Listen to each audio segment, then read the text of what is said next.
Hello again, everyone, and welcome to the Week 1 edition of the Fantasy Slant. Thank God football is back. We finally have stuff to talk about. I'm your usual host, Michael Moore, along with our co-host from the NFL Draft. You may remember him, the one, the only, Scott Barrett. Scott, how are you doing now that we finally have games to talk about?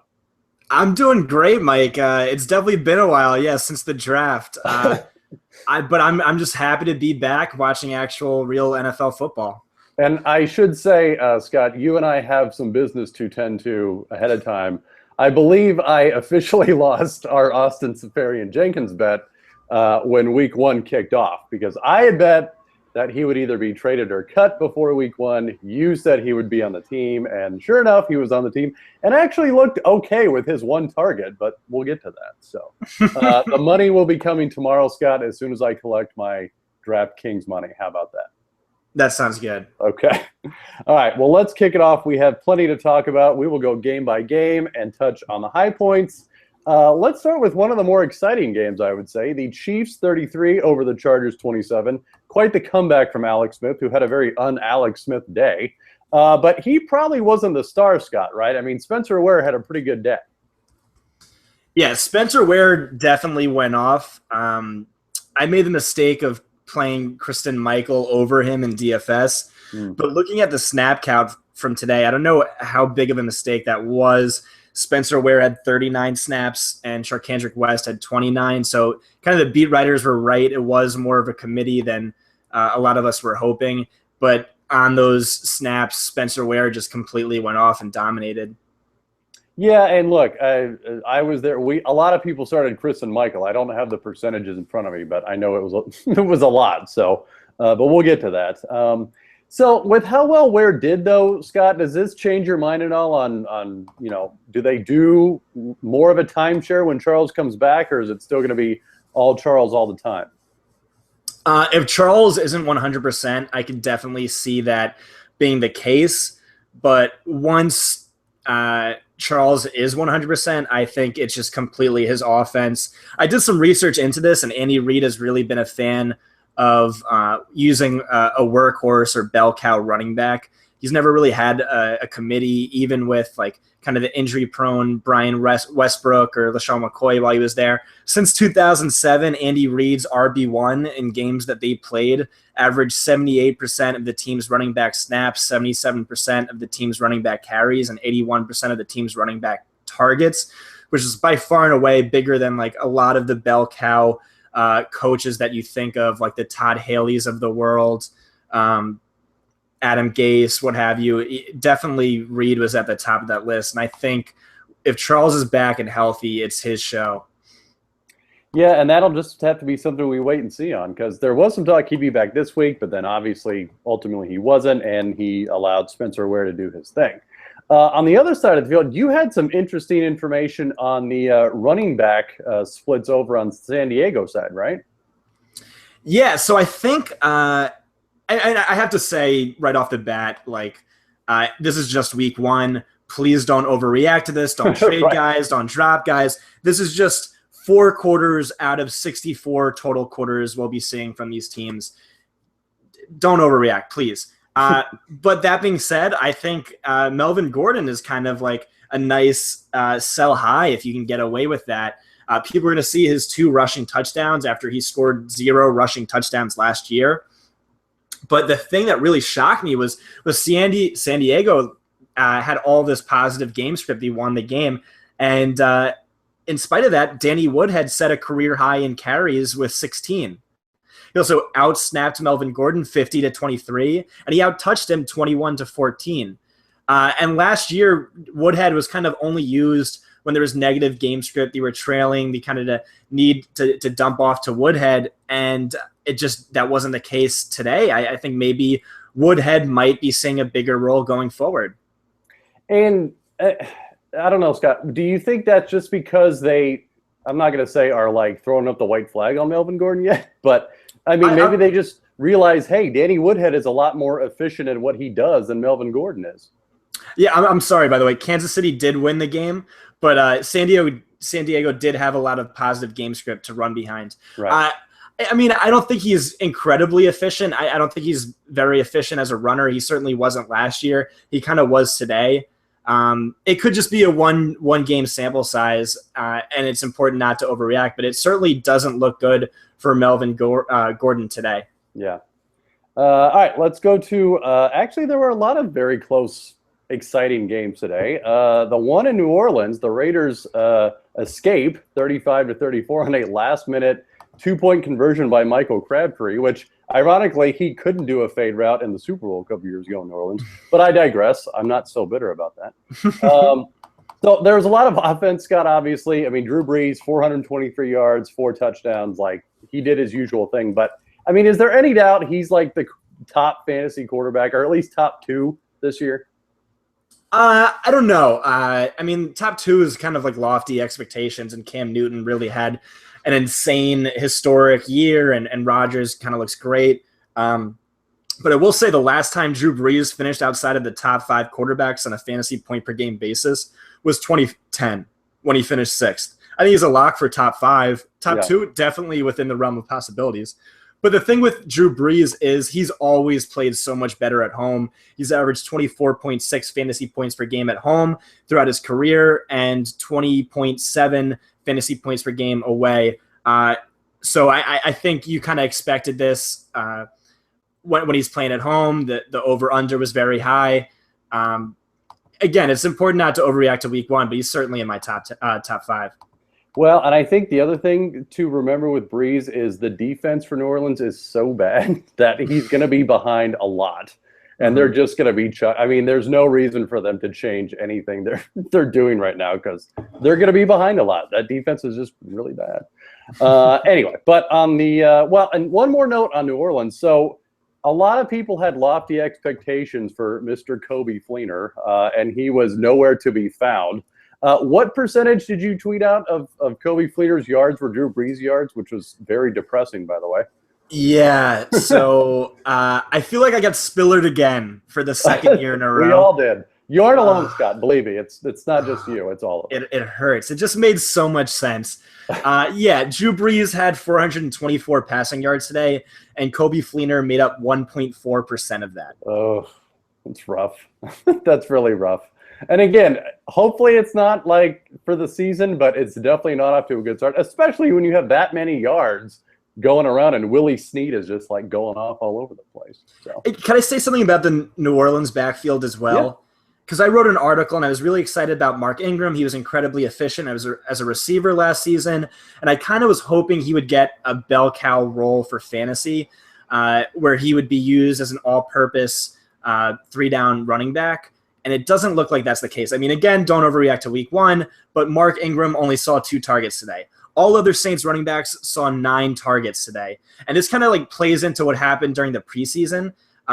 Mark Ingram ranked 3rd among running backs in running back snaps during the preseason, but he ranked 6th in running back targets. Yeah. Well, and that brings up another good point. I mean, do you buy anything with Travaris Cadet? I mean, he had a couple touchdown receptions today, and at least today he was the, more productive receiving back for New Orleans. But is that going to stick? I mean, is that something that, people playing PPR leagues should pay attention to? I mean, I need to remind everyone how much of a bust CJ Spiller was and is, right. And he was a healthy scratch today.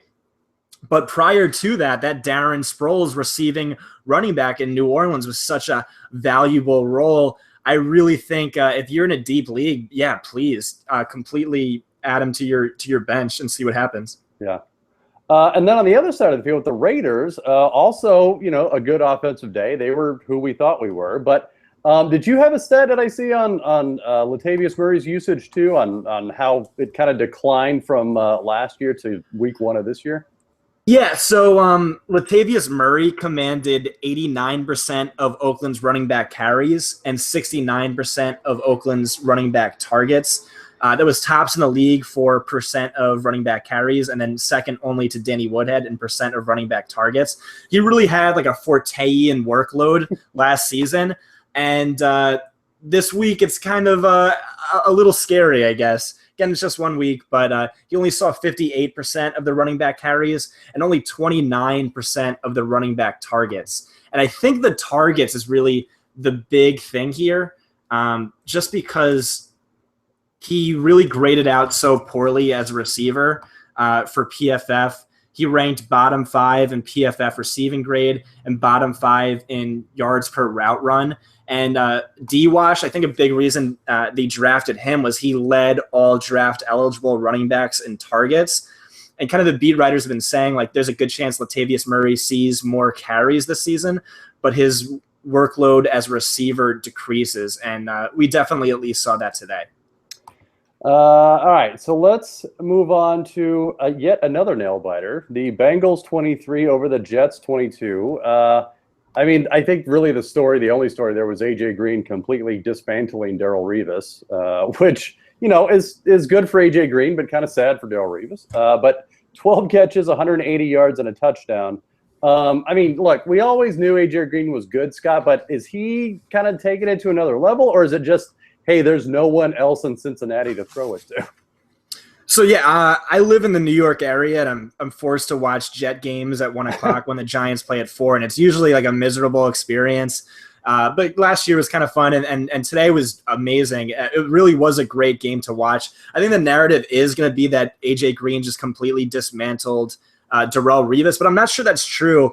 Darrelle Revis it looked like he was playing kind of close to him on a lot of these targets, and Green would just come down with like amazing catches. The one big touchdown catch that everyone's going to remember, there was no safety over the top to help Revis out, and it really looked like he was confused as to why there was no one there when there definitely should have been.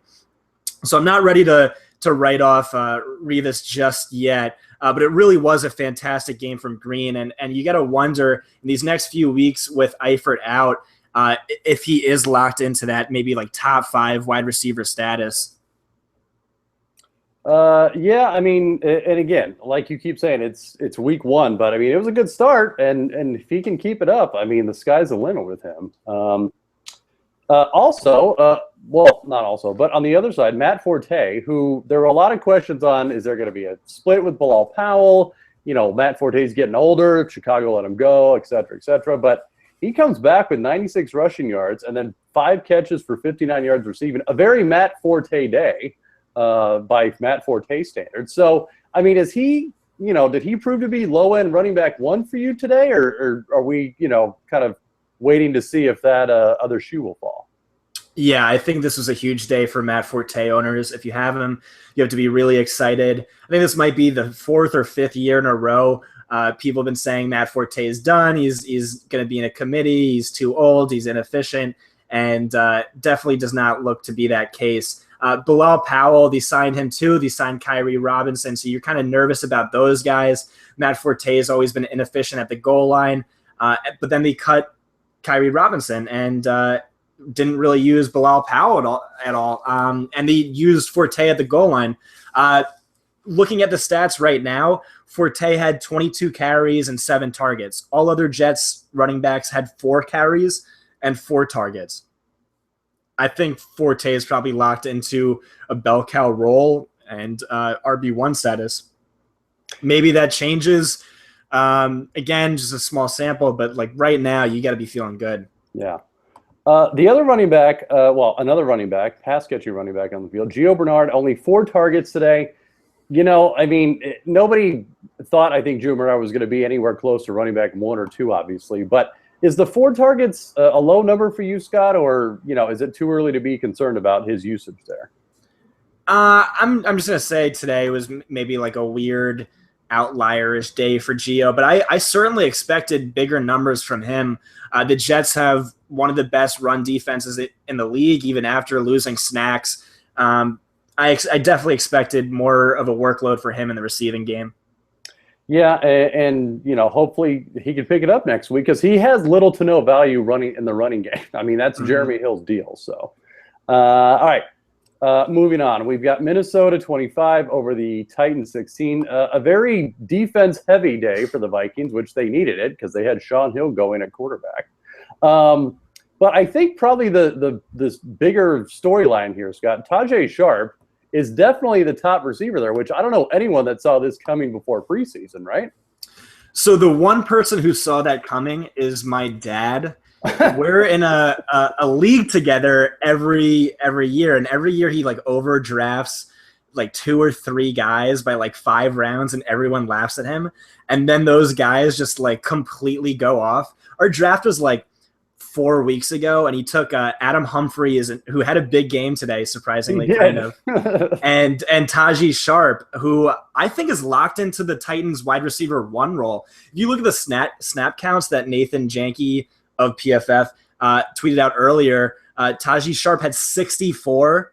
The next closest receiver was Rashard Matthews, who he paid all that money to, with 35. Actually, that was 2 less than Harry Douglas, who had 37, who was terrible last year. Then Andre Johnson had 24, who was also terrible last year. When you're a rookie and you're doubling these guys in snap counts, I don't see how you're locked into easily the wide receiver 1 on that team.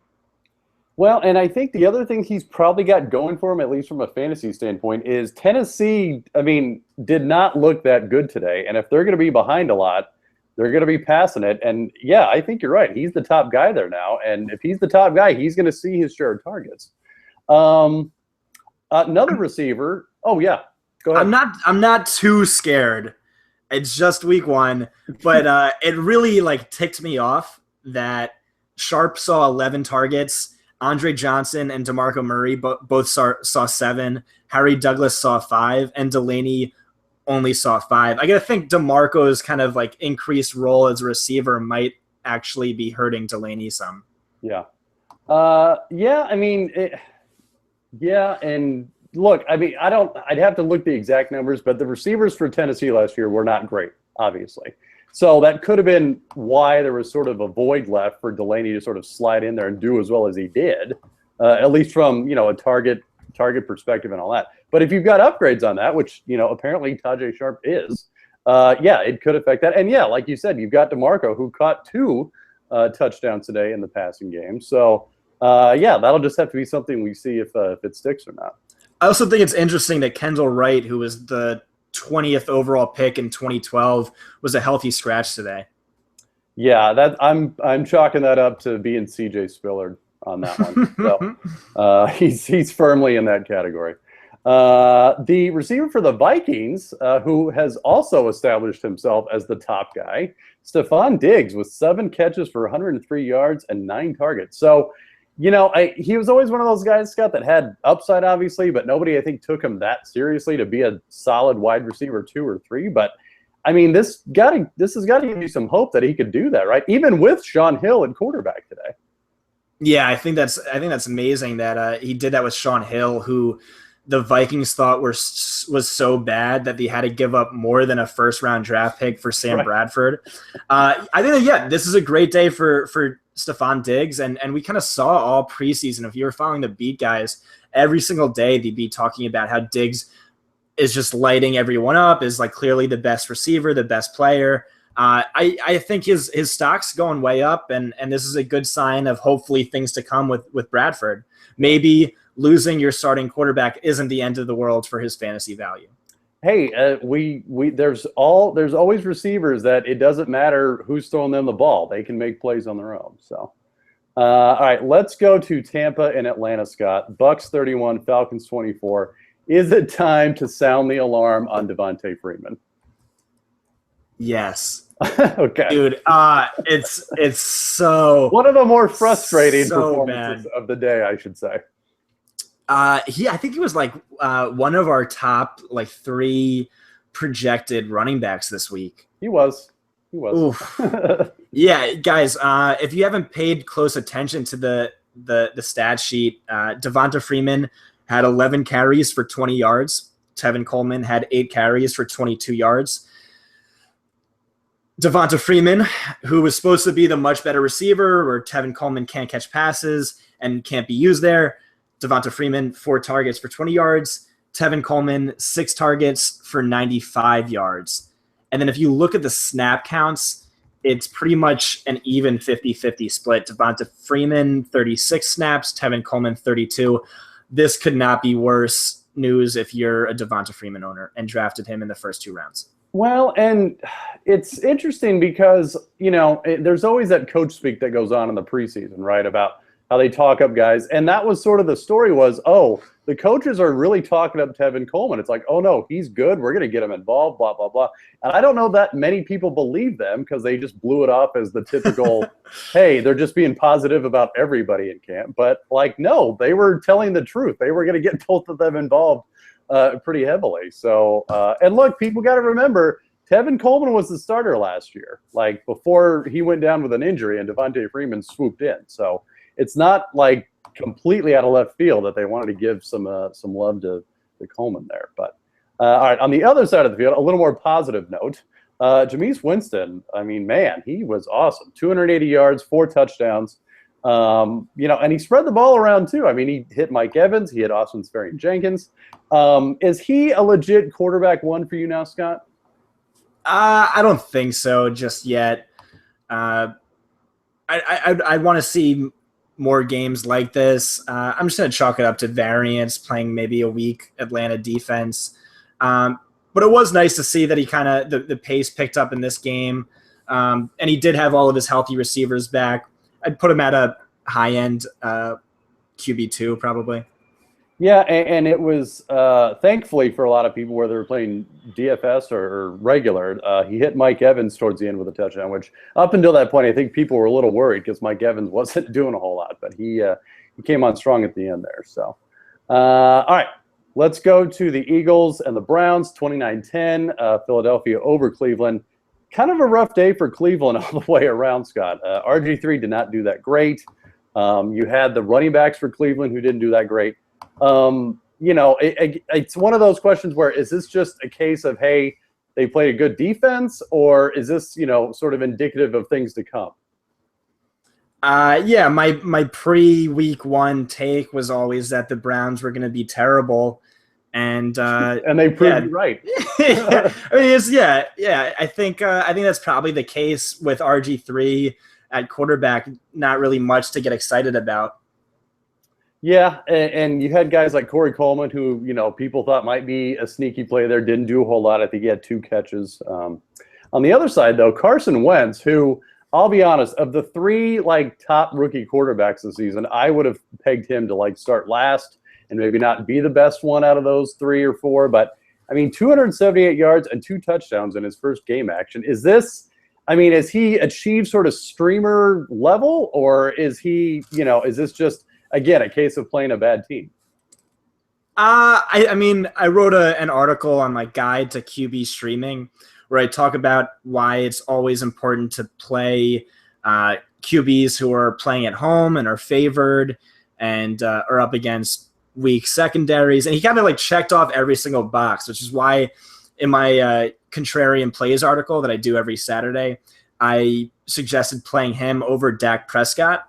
They were the same price on DraftKings and FanDuel, and that kind of turned out to be true. It was very prophetic, Scott. Good for you. Yeah, I just wanted a little humble brag real quick. So I think he just had everything going for him this week. He's not someone I'm extremely excited about, but if you're a streamer and he has another matchup like this, yeah, by all means, definitely throw him into your lineup. Well, and I think the even better news is I know a lot of people were worried about Jordan Matthews and, what's going to happen to him. Is he going to be moved to the slot? There's a rookie quarterback, blah, blah, blah. But look, he had 7 catches for 100 yards and a touchdown. He was still pretty good. And I think hopefully this probably, by the end of the season anyway, proves to people he's legit. It's not like a fluke that, he played in Chip Kelly's offense and they just ran a bunch of plays and he was the beneficiary. No, he's good by himself. Yeah. Or not. He was also up against Jamar Taylor, who's one of the worst slot corners in the league, if not the worst. Jamar Taylor allowed the 2nd most fantasy points per target and the 6th most fantasy points per route run in coverage last season. Matthews also had a 5-inch and 17-pound advantage on him. I like Jordan Matthews, and maybe the stuff about him not playing well outside is overblown, but I'm not going to overreact too much to this when just based on the cornerback matchup, he should have done this anyway. Okay, so don't go out and buy a bunch of Jordan Matthews shares. That's what you're telling people. Not yet. Maybe in a little bit. Okay. All right, we're about halfway through the games. Let's take a quick break, and we'll be right back to get to the rest of them. All right, welcome back. Okay, let's go to the Texans and the Bears. You've got Houston 23, Bears 14. This is a pretty good game for most of the afternoon, Scott. I mean, Houston pulled away there at the end. But Houston, man, I mean, they're specialist player. I mean, they looked pretty good. You had Lamar Miller. You had a good stat on how much he was used, and it was a lot. Yeah, I'm really excited about Lamar Miller. I remember when he signed with Texans, I was tasked with writing that up, and in it I wrote that he's a top 5 running back for me easily. And I think one of the editors was like, that's too much of a hot take. You gotta peel that back a little bit. But yeah, since I've written that, he's always been in my top 5, and I still have him in my top 5. And he looked amazing today. He had 32 touches today in 61 career games with Miami. He never reached even 25 touches in a game. He accounted for 91.4% of Houston's running back touches. He's a bell cow, and he's also the most efficient running back on a yards per carry basis over the past 2 seasons. Everything you want. There's opportunity, efficiency, super talented. He can catch, he can run. I'm super excited. And I mean, he wasn't too efficient today, but Chicago has a sneaky good front seven, I think. Well, it's definitely improved from last year because it was pretty bad last year. So the other star of the day for Houston, Will Fuller, 5 catches, 107 yards, and a touchdown. Also, probably dropped another touchdown that was pretty easy. Again, he was also one of those boomer bust guys, Scott, with DFS or whatever. But and again, it was the Bears, and yes, their defense has improved, but it's not exactly stellar. So, are you buying Will Fuller yet, or is this just a case of hey, he did what he should have done? Well, their front line has improved. Their secondary is still really, really bad, and this week especially, they were super, super banged up. So you kind of expected, or I at least expected Osweiler to have a huge game. He actually kind of even disappointed for me. But yeah, Fuller is someone to get excited about. He was used heavily during the preseason. Osweiler just kept locking onto him. He has that deep threat ability. He's someone I'm definitely buying at the moment, and I was prior to this big game.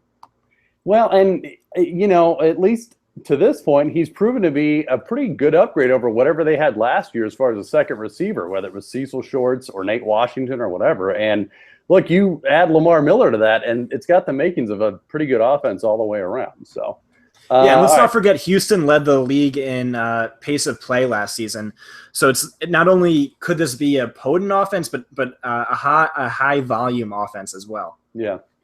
All right, well, let's go to the running back on the other side of the field, who also is high volume but not nearly as efficient, Jeremy Langford, 57 yards on just 17 carries. Again, he is who we thought he was, right, Scott? Yeah, so I think Mike Clay's probably last article for PFF before he left for ESPN was kind of a hit piece on Langford. It was the equivalent to Nas's ether. It was just a brutal dismantling of everyone who thought he should have been a second-round pick. And at that time, in super early NFL 10s, he was going that high. And then it was Mike Clay's piece and some other things that just kept bringing that down. The big worry with him was that there was going to be a committee backfield. And John Fox kept alluding to that. He kept talking. The GM kept saying as much, but today, that didn't seem to be the case at all. He wasn't efficient, but he still got that touchdown. He was still used as a receiver. He had 17 rushing attempts. The rest of the Bears running backs combined for 1 rushing attempt. Yeah. He had 4 targets. The rest of the Bears running backs combined for 0 targets. He really just completely made up that entire backfield. And he also saw that 1 carry at the 1-yard line that he converted for a touchdown. If you're a Langford owner, despite the poor efficiency, you have to be excited about that workload.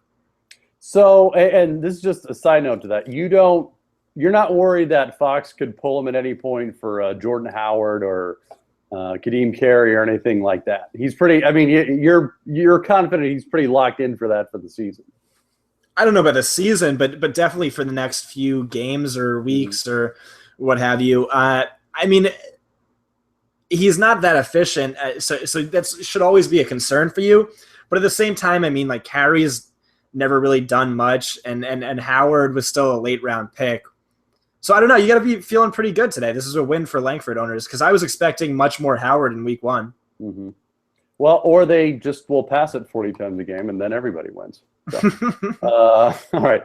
Well, let's go to a low-scoring affair. You've got the Ravens and the Bills. Baltimore 13, Bills 7. Not a lot of offense on either side, Scott. It was kind of boring from a fantasy perspective, save for the return of Mr. Mike Wallace. 3 catches for 91 yards and a touchdown. A very Mike Wallace line, if I don't say so myself. He had a lot of positive stuff written about him in the preseason and training camp, Scott. Is he the guy to own in Baltimore as far as receivers go, you think? I just think it's way too early to tell. I mean, Wallace was terrible last season. He just completely disappointed. It just looked like he didn't even care that he was on the field. And Steve Smith had 9 targets. Yeah. He only had 19 yards. I didn't watch the game yet, so I don't really know how well he looked. I'd like to look at PFF grades tomorrow. I mean, at his age, coming back from an Achilles tendon tear, that's scary. And like his play today really didn't back that up. But the 9 targets was reassuring. Aiken really disappointed me, only seeing 2 targets, converting that for 2 for 14. There's not really much I feel to get excited about with this game.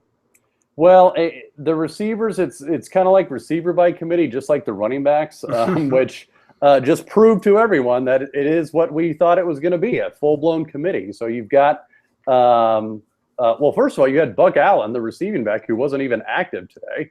And then you had Terrence West and Justin Forsett split snaps pretty much right down the middle. I think it's fair to say this is probably just a situation to avoid for the time being, right, Scott?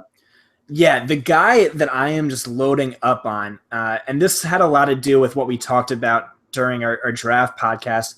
I just love Dixon. I think Buck Allen was great as a receiving running back, but then the Ravens drafted the best receiving running back in the class, who is also one of our most elusive running backs as a runner. So I think he just completely was better than Buck Allen in every facet of the game, kind of rendering him somewhat obsolete. And I feel like him being inactive today is a really good sign for Dixon. And he's the cheapest one out of all 4 of them right now because he's hurt. He's not playing.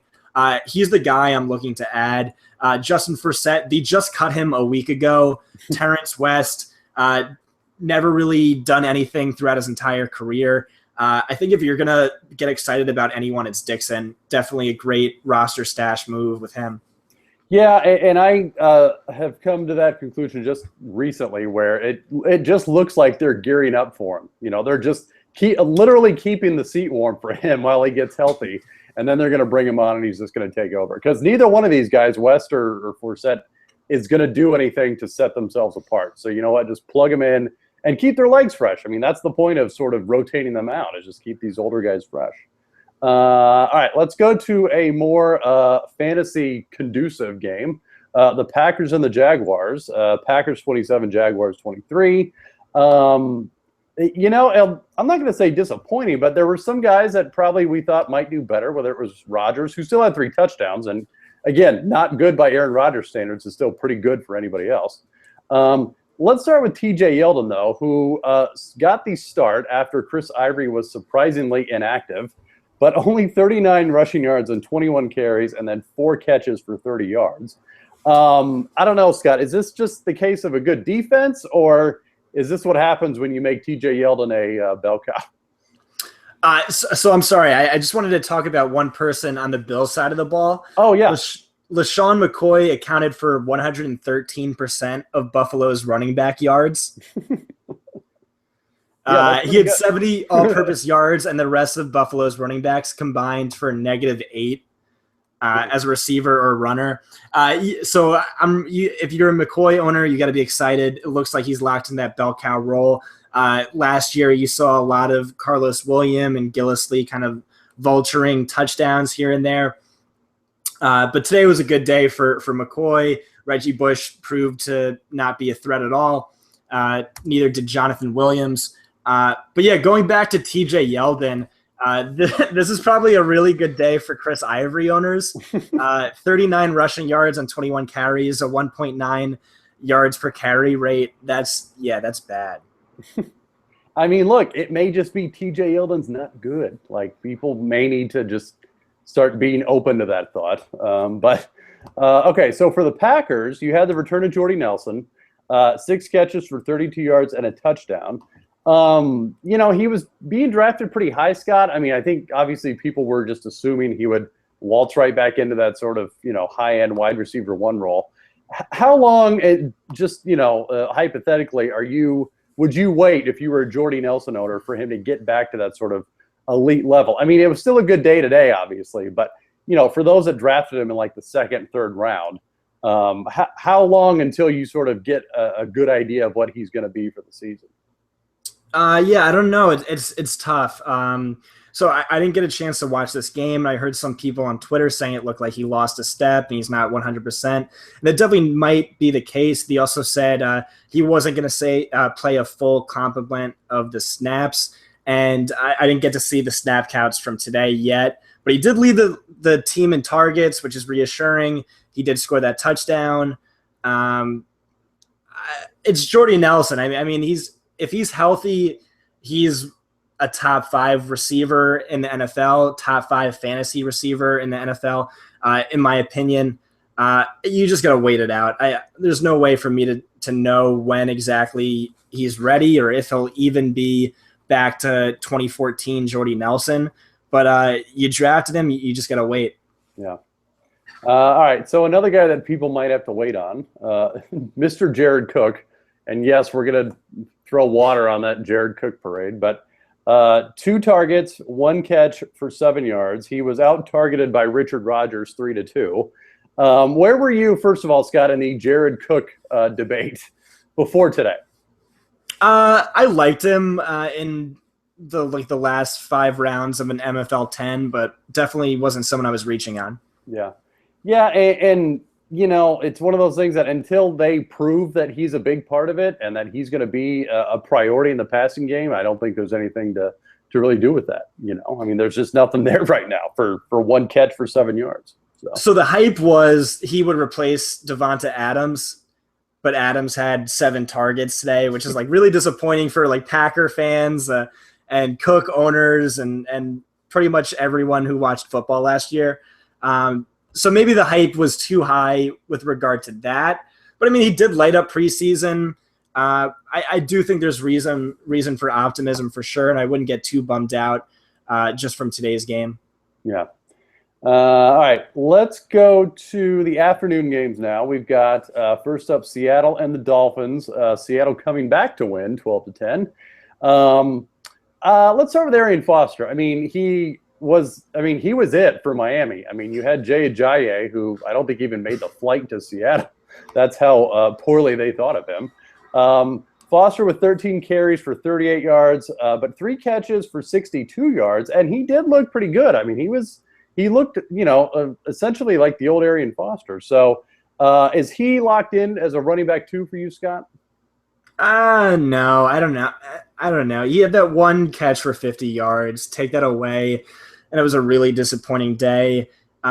He probably should have had an even bigger workload considering Ajayi didn't make the flight. I think it's too early to tell with this. It was also a bad matchup for Foster, but I think this is kind of an indication of what to expect with Foster, where the majority of his fantasy point production comes as a receiver. Yeah. Oh, yeah. I think if the Dolphins are going to be, I'm not going to say they're going to be behind most of the season. I mean, they could be. But it's definitely, it's obvious he works very well in the passing game, so might as well utilize that. So. All right, let's go to another Dolphin that was a tad disappointing. Kenny Stills, who was a very popular pick on DFS stuff or what have you because he was pretty cheap.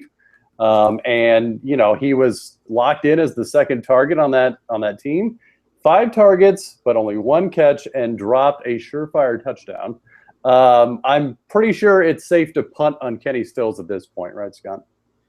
No, I mean you had to expect this. Richard Sherman only moved to the slot in 5% of his routes in coverage last season, so you knew he wasn't going to play against Jarvis Landry, and he was probably going to face off against Stills on the majority of his routes. I'm not surprised at all. Perimeter receivers always struggle against Seattle, and I'm still excited about, or if you were still excited about Stills prior to this game, you should still be excited about him next week.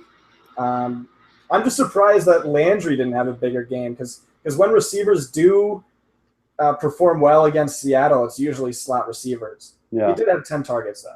Yeah. Oh, and I think this game just proved. I mean, because there was talk for the season about them spreading the ball around and blah blah blah, but no, he's the man there. But a side question for you, Scott. So you had Devontae Parker inactive. Leonte Carroo actually played in his place. What is your thoughts on Parker going forward? I mean, he's battling a hamstring injury now, so he's not even seeing the field. What do you do with him at this point if you're a Parker owner? Oh man, I'm not excited about Parker at all. I'm kind of really pessimistic about it. This is like his third hamstring injury in the past 2 seasons. He struggled really bad against press coverage last year. The Dolphins not only drafted Carroo in the 3rd, but they traded up, and they traded a lot for him. And Stills looked really, really good this preseason. He definitely could come back and make some noise. But at the same time, I'm also not excited about Tannehill as a quarterback. He is just a really limited passer. Dynasty redraft Parker is someone I've really kind of soured on as of late. All right, let's go to the Giants-Cowboys. Giants squeaked by thanks to Terrence Williams not knowing to go out of bounds at the end of the game, 20-19. You had the debut of Dak Prescott, 25 of 45 for 227 yards, no touchdowns, no interceptions. A lot of dink and dunk stuff.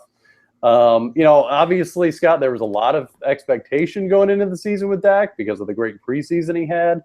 And today wasn't great, but is it something that he could sort of build on? Yeah, so I watched this entire game. I'm a big Giants fan. Elliott and Prescott, their numbers aren't going to look good on paper, but I thought it wasn't entirely their fault. Elliott was running up against the Giants' defensive line that looks vastly improved compared to last season. Snacks and Vernon were just monsters. Every time Elliott ran the ball or Morris or whoever, they were just right there in his face. I know the Cowboys have probably the best offensive line in the league, but Vernon and Snacks just really impressed me, especially when Dallas tried to run the ball. And I wouldn't put that all on Elliott, or even maybe most of it on Elliott. He just really played well and surprised me. Prescott, I thought he played really well today too. It was just kind of what the Cowboys were doing as an offense. Jason Witten had 14 targets. Cole Beasley had 12 targets. Des Bryant only had 5, but Dominique Rodgers-Cromartie was just all over him on every single target, just in his face, knocking the ball down. Des really couldn't do much. And the Cowboys just kind of kept it simple and conservative. So maybe it looks like he didn't have a great day, but I thought Prescott did maybe even better than I thought he would. Well, I mean, yeah, and I watched most of the game too because I'm in Dallas, ironically. Mhm. So, but he made the throws. Like it's not like he had a lot of bad throws or any bad throws or turned the ball over or put it in a bad spot. I mean, he made the throws, and like you said, I agree with you. It was just the offense. I mean, it was the stuff they called maybe wasn't necessarily the highest use of his ability, but no, it's definitely I think a good start, especially considering the pedigree. 6th-round pick. You're thrown into this starting job, and you can only go up, I think, from there. Yeah, so fantasy owners were really excited about Prescott, especially in DFS, because he was minimum priced. You saw his college stats, and you saw how much he ran the ball in college, and he thought, oh, maybe he's like a Tyrod Taylor, Cam Newton type. But if you watched preseason, you knew, or you could have been pessimistic about that. He only rushed the ball 7 times in over 100 snaps in preseason, so I didn't really think that was going to be the case. He only rushed the ball twice in this contest. But I was pessimistic going into it for Prescott because over the past 15 seasons, only 3 quarterbacks have scored over 17 DraftKings fantasy points in a week 1 NFL start, their rookie season. So, like, really, rookie quarterbacks in their first ever game tend to not do well. And I just thought on tape he looked really well, really good. Well, and so you had mentioned Jason Witten with all those targets. He ended up with 9 catches for 66 yards. Jason Witten is, again, one of those guys that just won't go away. He will not die. He will be around long after, like, we're all dead and buried. So, look, it was tight end 1 numbers today. Is that sustainable? I mean, is he a tight end 1 for you, Scott? Low end? I don't know about that. His efficiency, his yards per route run has declined every season since 2007. He is, 33, 34 years old. Mm-hmm. But yeah, he's like that. He's like a beetle that, like, survives the nuclear holocaust.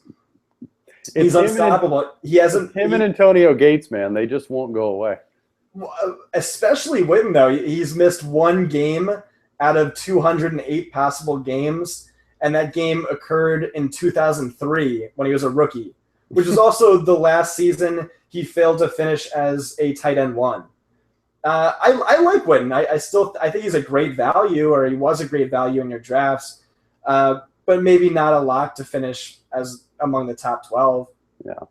I also thought it was funny, and maybe you noticed this too. Every, like, 3rd and long, they went to Witten, and I'm like, Witten can't run. Like, why are you throwing it to him? He's not going to, like, outrun everyone to the first down marker. I think they just needed yards at that point. So, but I think 26 of Prescott's 45 attempts going to the slot receiver and the tight end is kind of indicative of how to attack this Giants defense going forward. They spent a first-round draft pick on Eli Apple. Dominique Rodgers-Cromartie is a really underrated corner. They spent a lot of money on Janoris Jenkins, but that linebacking core and the safeties are really bad. So I think maybe targeting the tight end often is something you're going to see going forward with a lot of different teams. Yeah, no, that's a good point.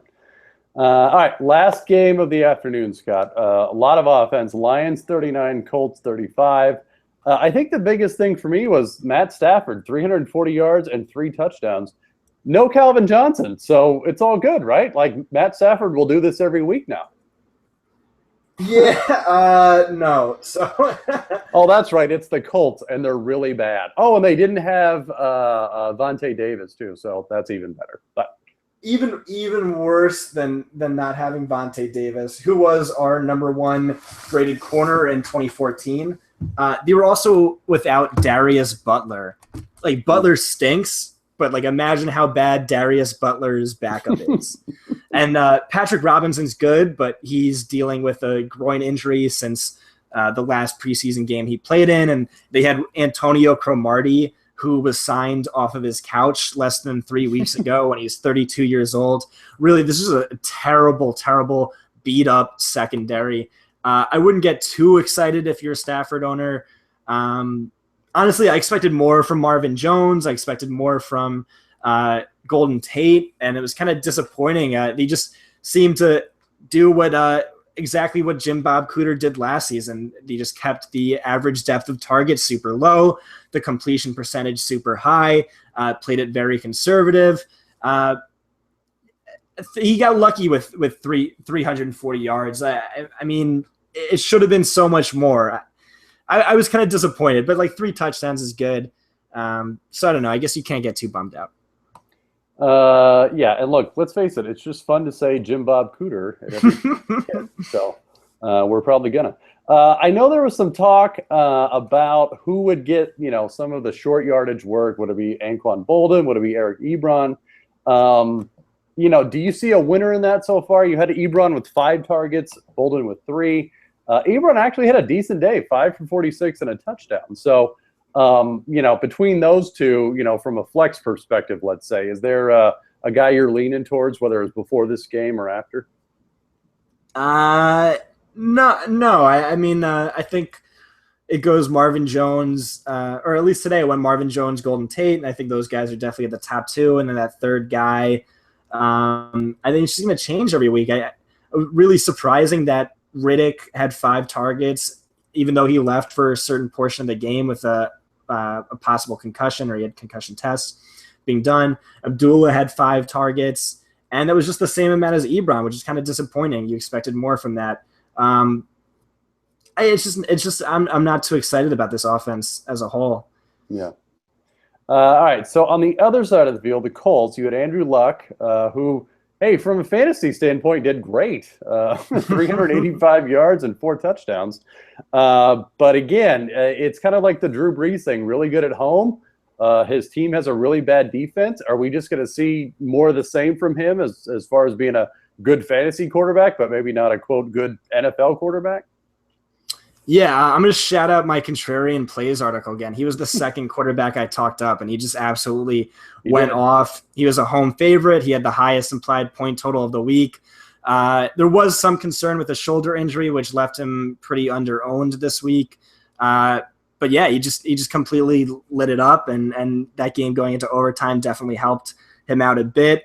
I think Andrew Luck is a great play going forward, and he was really bad in actual NFL terms last year. He led the league in interceptions per game, but he was great as a fantasy quarterback. He still ranked top 6 in fantasy points per game. So I'm excited about Luck. All right, and one last note, Scott. For the Colts, you had Philip Dorsett actually be the leading receiver, at least as far as yardage goes, with 94. Where do you have Dorsett as far as wide receivers go? Wide receiver 4, 5? I mean, before this game and after this game. Yeah, probably about the same as where I had him before. The Colts are going to run a lot of 3 wide receiver sets this year. But I mean, he had 6 targets, Moncrief had 7, and then Hilton had 12. But Hilton just converted only 6 of them into receptions. I mean, I think it was a good game. He got that 151-yard catch, and that's kind of what to expect with Dorsett. He's going to be a super boomer bust. Maybe mid wide receiver 4. I'm not going to get too crazy over today's game. Yeah, and I think some people were getting a tad excited. Well, not excited, but were interested to see how severe the T.Y. Hilton injury was. Because, look, if T.Y. goes down, I mean, Dorsett steps right into that spot, and I think you have to assume will take on a lot of that work if Hilton ever goes down. But luckily, Hilton stayed in, so it's all good. But all right, well, that will cover it. We successfully, Scotty, went through all 12 or 13 games. So, but there's one more tonight and then 2 more tomorrow night. But that is a wrap on week 1. We will be back next time. For Scott Barrett, I'm Michael Moore, and this has been another edition of the Fantasy Slam.